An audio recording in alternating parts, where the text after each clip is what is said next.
That's the reason that I keep doing this type of work, because it's quite creative and it has this opportunity to grow as a person and as a professional. And for me, that goes back to my fundamental core values of growth, freedom, creativity, social impact. For me, this type of work is very empowering because it always challenges me to show up and improve and also lean back to my values and walk the talk. Because a lot of times we see that the solutions come from actual young people in the community. Welcome to Collaboratory. My name is Nicole Dean, and today we're going to explore some of the values, attitudes and approaches that enable co-creativity, how they can inform the work we choose to do, and how we choose to do it. We'll discuss how co-creativity can be fostered and encouraged by our individual attitudes, values and ways of being, as well as those embedded within specific projects, cultural contexts and systems. We're joined in this exploration by two guests, Dimitrios Papalexis and Aruna Venkatachalam, who work co-creatively within the community development, arts and corporate sectors. They'll share with us some of their thoughts about what guides their work and what it looks like in practice. My name is Dimitrios Papalexis and I'm currently based in Sydney, Australia. And I'm the founder of SoulGen, which is a social enterprise type of consultancy specializing in asset-based community development, storytelling and arts for social impact. My name is Aruna. I am currently the General Manager of Partnerships and International at Young Change Agents, which is a social enterprise that is based in Australia, but also has aspirations to go overseas. And if I was to summarise what Young Change Agents does, it works with young people anywhere between the ages of 10 to 25 to help them to see problems in their community as opportunities for change. And those opportunities for us come in the form of social entrepreneurship. We work with the enablers around those young people to try and strengthen those enablers as well. So some examples would be educators, community organisations, government bodies who've got an investment in seeing young people succeed, as well as a range of organisations that work to support young people, including youth organisations as well. While Dimitrios and Aruna now both work for social enterprises in Australia, their journeys to this point have been shaped by a variety of experiences and cultural influences throughout their lives. Originally, I'm from Greece and I also lived in Australia. Then I lived for 5 years in Brazil and now I'm back in Australia for 6 years. So I speak Greek, English and Portuguese and some Spanish. So I'm very creative and I have a few different skills, including theatre, dance. I was the Youth Worker of the Year in 2019. Now I'm a founder of a social enterprise. So I guess I'm quite versatile and I have experience, interests and skills in a few different things that might not seem very related at the beginning, but it somehow everything relates. A lot of the work I do now in Australia, I learned and developed organically in Brazil. So things like community development, storytelling, arts, participatory approaches, like involving young people and communities. I am of Indian heritage, with my family being based, at least from a heritage perspective, in a place called Kerala in India. My background is a real mix of different things. I studied business and international studies. I got into the corporate sector and started working in leadership development and was very grateful for that experience, but at the same time realised pretty quickly that corporate wasn't for me. My values lay elsewhere. So I moved into volunteer work after a couple of years and volunteered in the Philippines for a year. I then volunteered in Bangladesh. When I came back to Australia, I started to work in the disaster and emergency response space. I then started to work over in India with an organisation that works with a multitude of partners across India, Nepal and Sri Lanka. After I did that, I then started working back in Australia and working in community development, international development, in the strategy and capacity building space, and found myself at Young Change Agents, which I feel like is a culmination of a lot of different areas from my background. These life experiences, whether in the form of family and cultural heritage, language, work experience, and exposure to different worldviews, have all combined to shape how Dimitrios and Aruna perceive the world. their role in it, and how they interact with others. These experiences have shaped their individual values and strongly influence the work they do now and how they do it. As we talked about in collaboratory episode Power and Positionality, our personal backgrounds, beliefs, and values have an enormous impact on how we show up for others, and becoming aware of what drives us and what we perceive as normal or desirable is a critical part of being a skilled facilitator of co-creation. Dimitrios stresses the need for practitioners to be aware of who we are being and what we are bringing into a collaborative process. I feel the first point should be around the mindset and the model of working, because if you see yourself as a professional, which we all are, we all have different expertise, degrees that we list them on our resume, and this is great, this is needed. But if we show up in the community or in organizations behind our degrees and experience and skills as providing services only, as service providers and experts, what we actually do is we're missing the opportunity to tap into all those skills in the community, in young people, the stories, the resilience, the different cultures.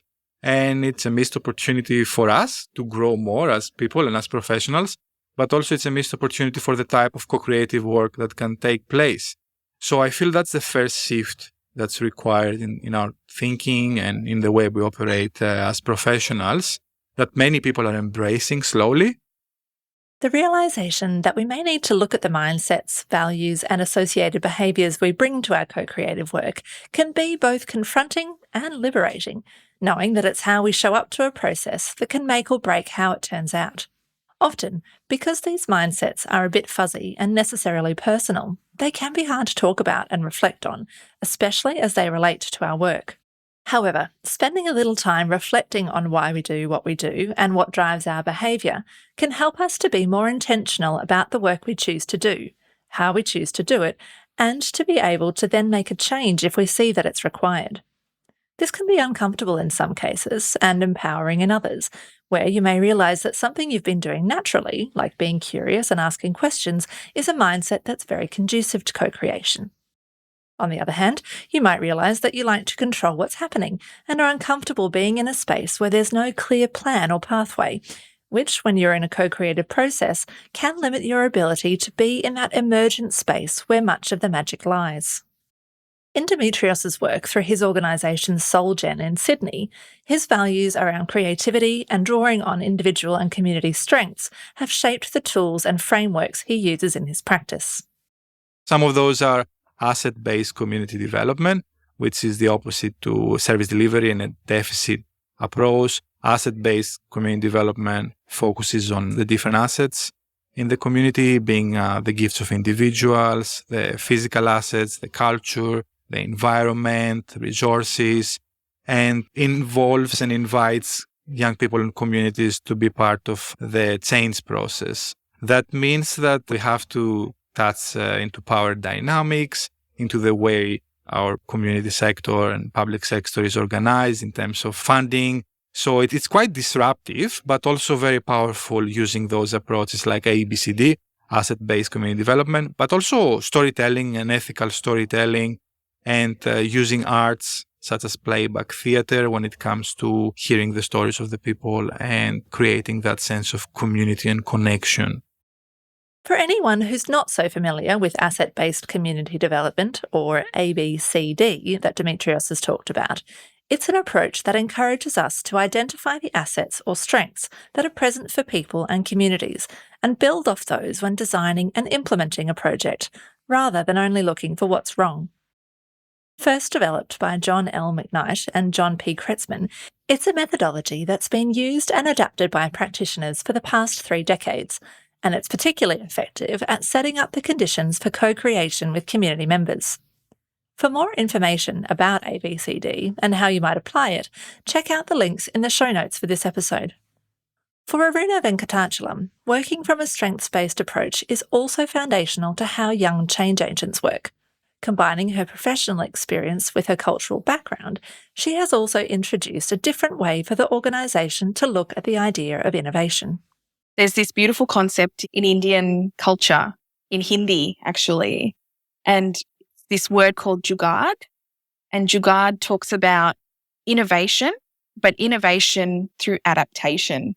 through extension and through building on what is.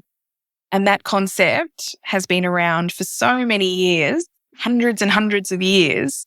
And we now have this Western context of innovation, which is great because it provides another lens to what that looks like. What it does is that it adds that lens. That's why I use the word lens, because it doesn't change what is, and it doesn't change the beauty and the strength of what is. So what it does is that it allows some further insight into what innovation can look like, and perhaps talks a little bit more about what the how might look like. Could that jugaad or could that extension of custodianship of country and culture happen through technology? Could it happen through a different kind of theme or idea that might not be so well explored at this point? Are there different ways that we can do that where we're trying to solve the problem with a solution that is using a new or different way of doing that? But ultimately, the problem is something that's been there for a while, and we're trying to extend the way that we understand how to actually solve it. As part of their work to support more young people and communities around the country, in 2019, Young Change Agents embarked on a 9-month co-design process with 202 Indigenous youth participants from regional and remote parts of the Northern Territory in Australia. Named Lighting the Spark, the program's objective was to discover if there was interest from youth for entrepreneurship, explore what kinds of supports they already connect with, and the types of enterprise ideas that most resonated with young people. This co-design process required Young Change Agents to work across cultures and with community and school leaders, as well as young people directly.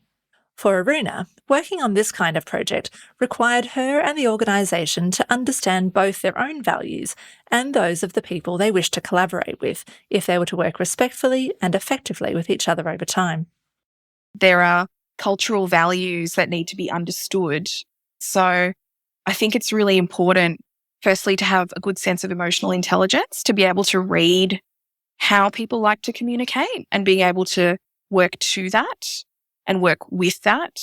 And that also relates to micro examples like, do people prefer to be having discussions one-on-one? Do people prefer to be having group-led discussions because that is more valuable for them? Do we need to be considering the ages of the people in the room?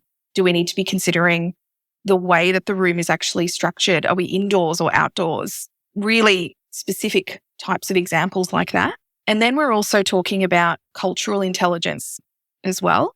So it's considering those aspects of culture. Is it an individualistic culture? Is it a collectivist culture? Are we talking about strong power distance in terms of deferring to people who are considered to be more respected or older? So we have to consider that. And as a result, in considering these varieties of cultural aspects, it then starts to uncover how decisions are made and where those motivations come from, because it can sometimes be quite a Western construct for us to try and unpack individual motivation, because sometimes in a situation, it's that the person who is considered to be the most respected in the room, if they speak or if they are representative of a number of people, others are okay with that. And it's just about understanding that. It's about reading those dynamics and being able to work with that. And then aspects around, for example, in terms of uncovering motivations, is that can be a process that again takes time. So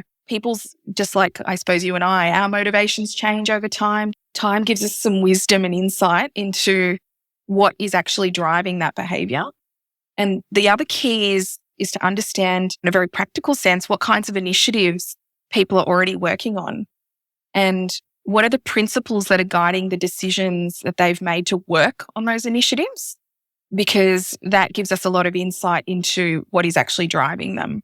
For example, we work with a number of community leaders in the NT where they have other jobs outside of the work that they do with us. And those other jobs are also useful insights into what else drives them and what kinds of links they have with the broader community that would then be supporting this kind of work. And one of the women that we work with has made a very clear decision that she will only be working with organisations that she trusts and believes that they're here for the long haul. She only will work with organisations who are here to strengthen Indigenous women and Indigenous young people, and ones where we can work alongside and we don't have a vested interest in a predetermined outcome. And so for us, that's a huge source of affirmation that a decision like that has been made. And it's also then about us determining, are those values that we align with? Yes, they are. So absolutely, we want to be working in that space.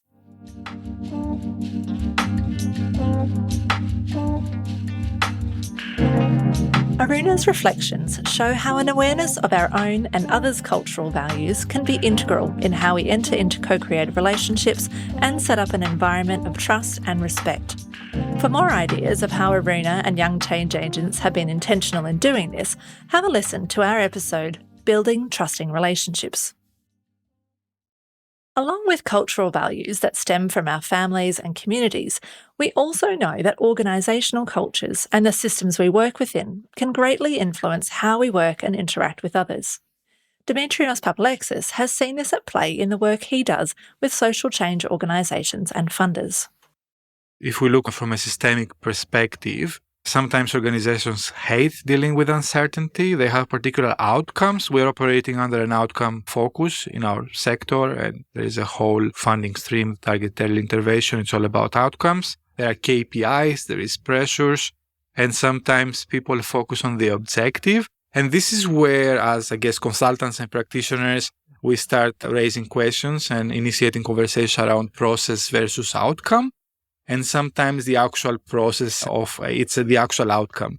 So, for example, when we talk about building social capital, if you focus on the outcome, the actual process of relationships, community conversations, building those sociometric links, sharing stories, providing a safe space for people to share their life journey and connect and mobilize their assets, this is the actual outcome.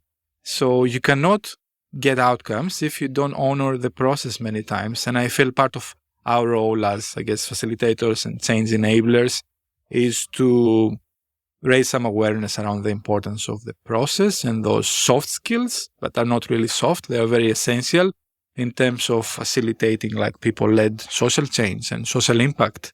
Everyone wants the outcomes, but how about we reflect in terms of what's the best process that will lead to sustainable outcomes rather than recreating the same power dynamics.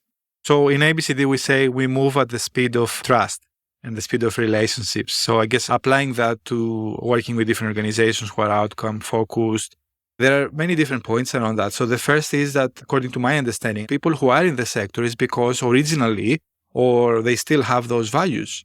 They want to do good. They want to help the community. So everyone has values that maybe along the way of career and being immersed in a culture of outcomes and pressure and stress, sometimes we might forget those values or they are in the background. So I believe in the opportunity of people to reconnect to those values. As individual practitioners, there's always a process to move from greater awareness of what's important to us to putting those values into practice.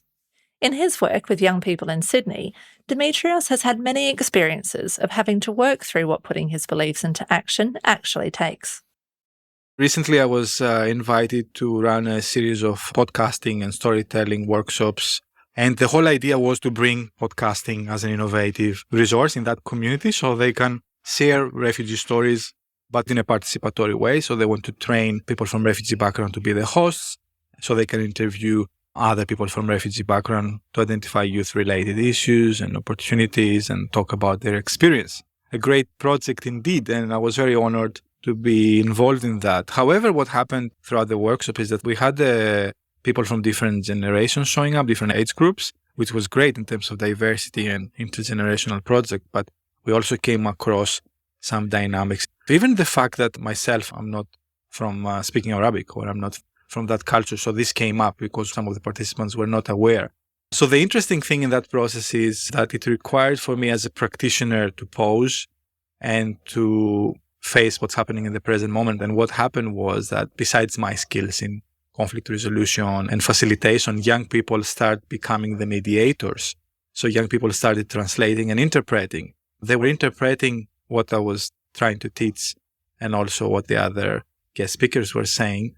And they were also mediating in terms of cultural mediation. And they even translated some of the resources. So the problem was something that maybe we couldn't have faced without the support of young people who, through their own generosity and leadership and their caring nature, they became the protagonists of this training. And that led to an amazing intergenerational connection that happened between those people. And that's leading now to some amazing podcasts that they are launching. So I guess that's one example of how us as practitioners, with all our experience and life journey and tools and, methodologies, I think there is a point where we need to reflect, we need to improve, we need to pause, and this leads to other opportunities.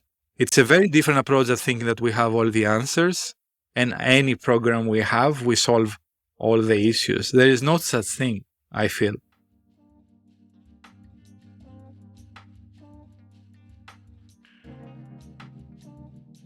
See, what underpins all of our work is the human-centered design process and design thinking. So as a framework, that really was the foundation for this co-design process.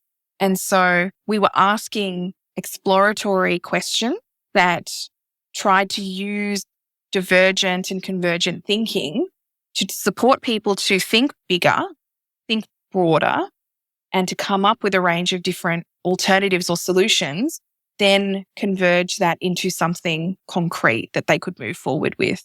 And in our examples, being able to come up with specific solutions or suggestions that would inform the design of this program. So using that human-centered design process was a great framework for us to be able to create some structure and some boundaries around this process. And the other side of that, I think, is understanding that we as an organisation have been doing this kind of work for about 6 years now, but knowing that 6 years has informed a lot of conversations, a lot of insight into what works with young people more broadly.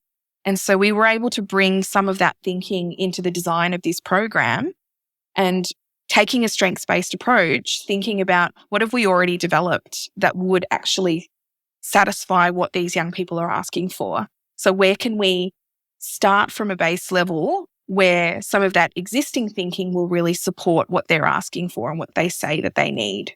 And so where those commonalities were identified, we were able to then say, these are aspects of the programs that we could possibly continue, but they will need to be adjusted in different ways.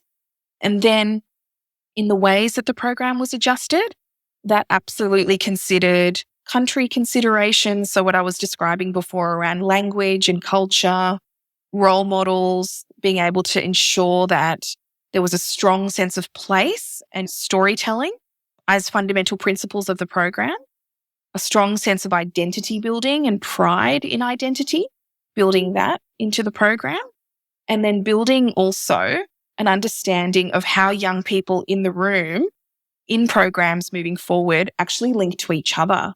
Who knows who shares common backgrounds and common stories, because that is incredibly important. For us to be able to pictorialize and visualize that was really important. And then once we understood that, we could then build in certain activities and stories and ways of facilitation into these programs that would then be ultimately led by those in the community who wanted to support these young people. It started big by developing those guiding principles on the basis of that co-design, which then translated into how do we actually craft and structure these programs, to then those brass tacks I was just talking about around what are those activities going to look like so that those principles are actually represented. There are some incredible resources out there that inform that. There's a framework that has been developed by a group of practitioners in, I think it's Western New South Wales, and it's called the 8 Aboriginal Ways of Learning.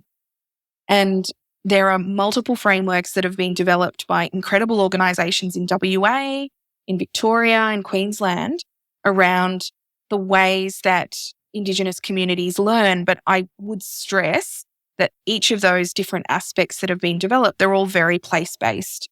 They're on the basis of communities that have been spoken to, communities that have been designed together with, and then those principles have been developed. So in our instance, with the young people we spoke with and with the community leaders that we worked with, those kinds of principles really informed the design of our program as well. While being reflexive and adapting our approach are essential in the moment, are there other things that we can do to be more intentional about how we work in order to align with our values and principles? There are practices and qualities that I intentionally bring into different types of events and training. So in terms of practices, let's say we want to have a different type of conversation that's a bit more personal, or it involves storytelling. Sometimes we use the circle way of facilitating, which is a type of community conversation where everyone sits around in a circle like indigenous communities used to do, but it's quite oftenly used by different groups of art of hosting and community of practices in terms of creating that safe space. So in a circle, everyone is equal, sits in a circle, there is a talking stick, there is an opportunity to say pass if you don't want to talk. You have to listen with attention and speak with intention.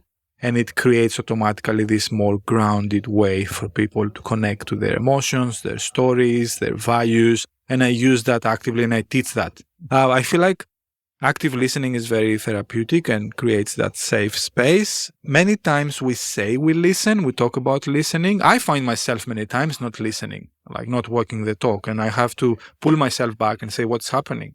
Why? Am I tired? Am I stressed? Is there something that's challenging for me? I feel like the art of listening and then asking the right questions makes people feel seen, makes people feel heard, understood, and automatically trust. You can't fake that. 70% is body communication and 30% or less is what you say. So you can say or pretend you're listening, but if you don't, people will feel it and the level of interaction and the deepening of the conversation will be different. So yes, there are tools that we use in terms of creating that safe spaces and in terms of the circle or even visually using photography, using different modalities and arts so people can connect to themselves and each other in a more meaningful way, but also the personal qualities such as active listening, authentic communication and other that we can bring into this type of work in terms of creating those safe spaces. Both Aruna and Dimitrios point to the value of creating safe spaces for people to be in as they co-create and establish relationships. Dimitrios spoke of facilitating circle discussions and the value of active listening, and Aruna, the idea of celebrating identity and building on strengths. What else has Aruna found to be helpful in creating the conditions for co-creation in the work she does?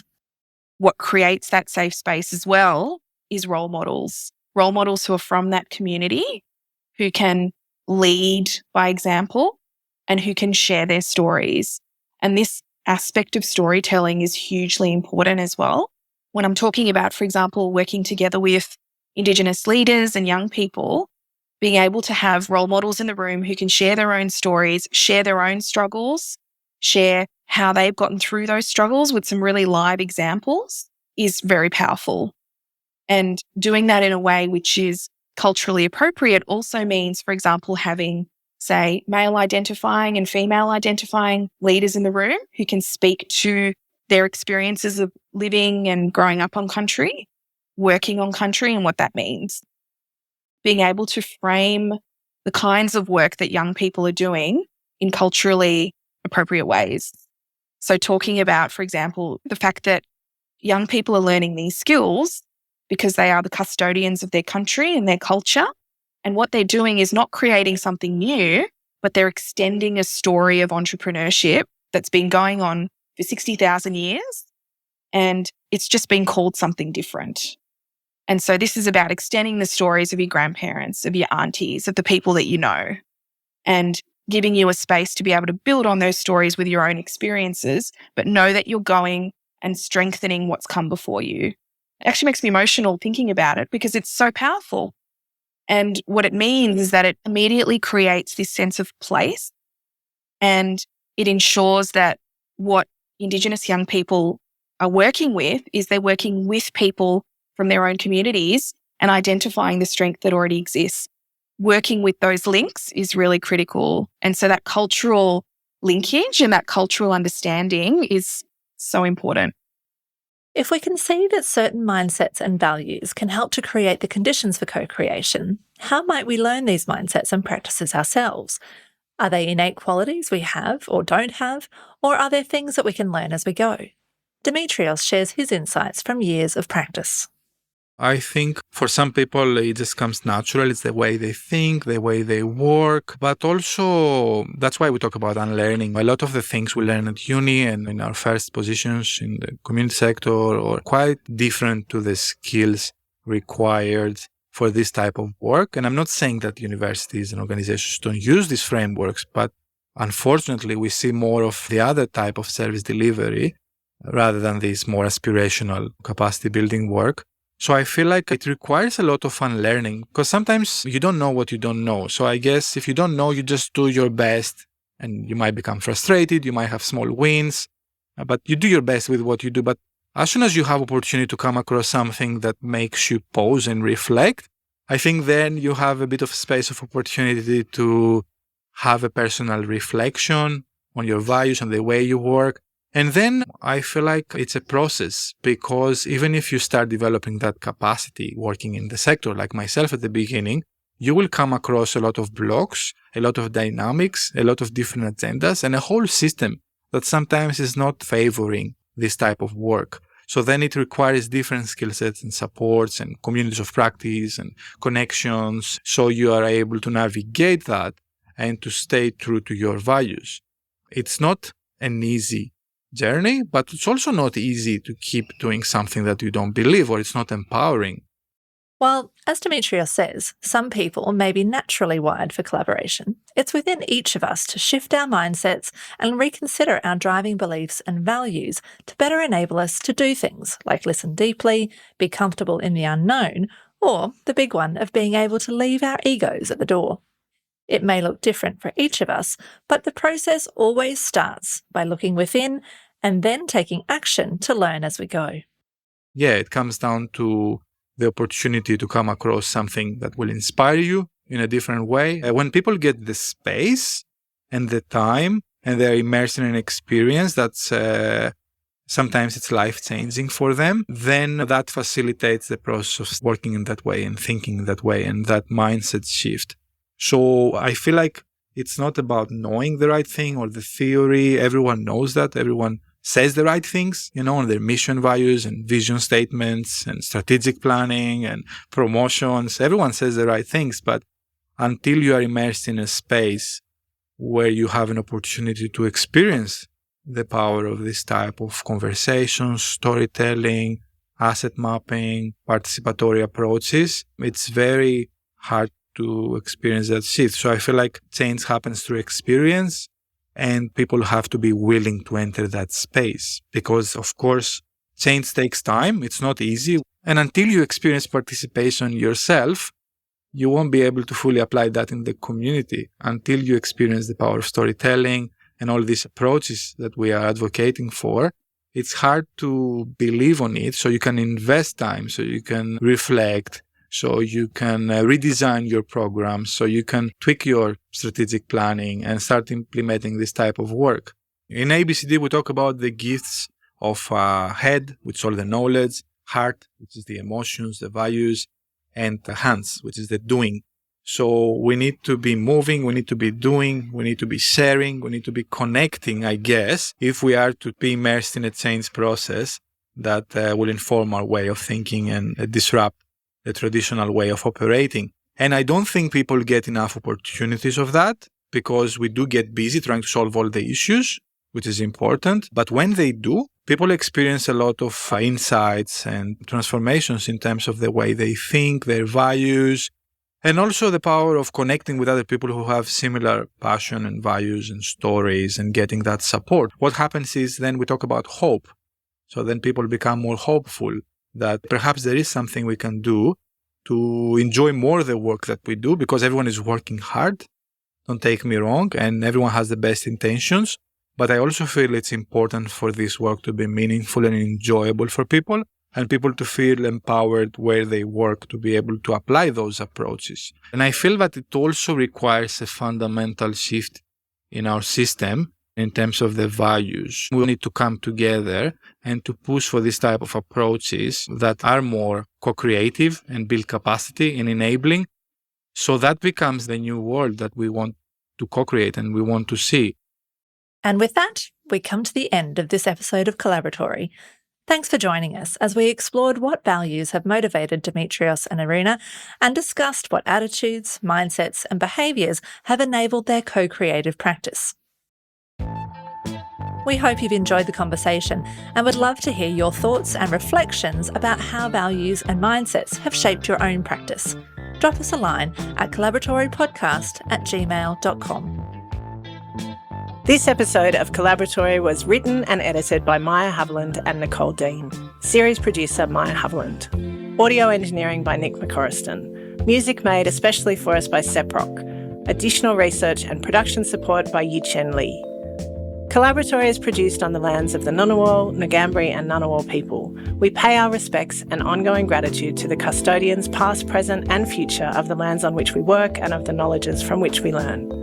Collaboratory is a production of the Scaffolding Cultural Co-Creativity Project, hosted by the Centre for Heritage and Museum Studies in the College of Arts and Social Sciences at the Australian National University.